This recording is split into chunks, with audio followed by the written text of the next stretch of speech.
میری طرف دیکھیں، ہاتھوں کو اٹھانا کس طرح ہے۔ اس کا طریقہ یہ ہوتا ہے کہ ادھر میری طرف دیکھیں، ہاتھوں کو بالکل اپنی حالت پر چھوڑ دینا ہے، یعنی اس طرح اکڑا بھی نہیں لینے، اس طرح اس طرح اکڑا بھی نہیں لینے، اس طرح یہ اکڑے ہوئے ہیں، ٹھیک ہے، اور اس طرح ڈھیلے بھی نہیں کر دینے، اس طرح یہ ڈھیلے ہوئے ہیں، اس طرح بھی نہیں کرنا، اور اس طرح کھول بھی نہیں لینا، یہ دیکھو ایک انگلی ادھر جا رہی ہے ایک انگلی، بس اپنی یہ حالت ہے ہاتھوں کی، یہ میں نے اپنی حالت پہ رکھے ہوئے، کوئی تکلف نہیں دیا۔ اب یہاں پر سیدھے رکھے نا، یہاں اٹھائے میں نے، یہاں اب دیکھیں یہ بالکل اپنی حالت پر ہے، ان کی اب یہ ہتھیلی جو ہے یہ بالکل قبلے کی طرف ہو گئی ہے۔ کچھ لوگ ہوتے ہیں وہ اس طرح کرتے ہیں کہ ان کی ہتھیلیاں اوپر جا رہی ہوتی ہیں، اس طرح کر، کچھ ہوتے ہیں ان کی نیچے جا رہی ہوتی ہیں، اور کچھ جو ہیں وہ ہتھیلیاں کھولتے بھی نہیں ہیں، بس اس طرح کیا اور اس طرح کر لیا، اپنی جگہ پر ہاتھ رکھ دیے۔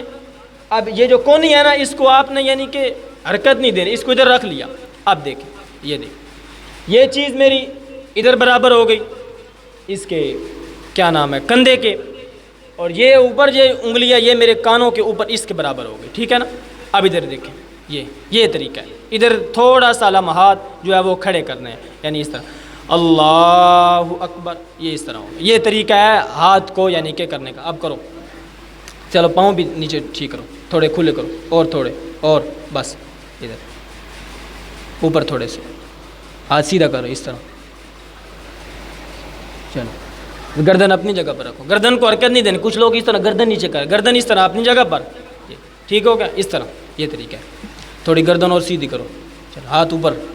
چلو یہ طریقہ ٹھیک ہو گیا، یہ ہاتھ اٹھانے کا طریقہ ہے۔ اگلے جو ہے سبق پر ہاتھ باندھنے کا طریقہ۔ الحمدللہ رب العالمین والصلاۃ والسلام